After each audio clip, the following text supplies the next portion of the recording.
Soif, d'Amélie Nothomb, lu par Grégory Baquet. J'ai toujours su que l'on me condamnerait à mort.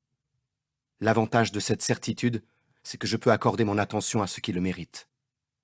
Les détails. Je pensais que mon procès serait une parodie de justice. Il l'a été, en effet, mais pas comme je l'avais cru. À la place de la formalité vite expédiée que j'avais imaginée, j'ai eu droit au grand jeu. Le procureur n'a rien laissé au hasard. Les témoins à charge ont défilé les uns après les autres. Je n'en ai pas cru mes yeux quand j'ai vu arriver les mariés de Cana, mes premiers miraculés. Cet homme a le pouvoir de changer l'eau en vin, a déclaré l'époux avec sérieux. Néanmoins, il a attendu la fin des noces pour exercer son don. Il a pris plaisir à notre angoisse et à notre humiliation, alors qu'il aurait pu si facilement nous éviter l'une et l'autre. À cause de lui, on a servi le meilleur vin après le moyen. Nous avons été la risée du village. J'ai regardé calmement mon accusateur dans les yeux. Il a soutenu mon regard, sûr de son bon droit.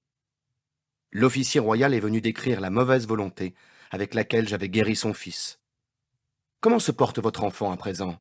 n'a pu s'empêcher de demander mon avocat, le commis d'office le moins efficace que l'on puisse concevoir. « Très bien, le grand mérite. Avec sa magie, il lui suffit d'un mot. » Les 37 miraculés ont déballé leur linge sale.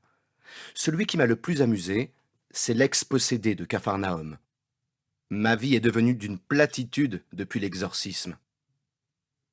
L'ancien aveugle s'est plaint de la laideur du monde, l'ancien lépreux a déclaré que plus personne ne lui octroyait l'aumône, le syndicat des pêcheurs de Tibériade m'a accusé d'avoir favorisé une équipe à l'exclusion des autres, Lazare a raconté combien il était odieux de vivre avec une odeur de cadavre qui vous collait à la peau.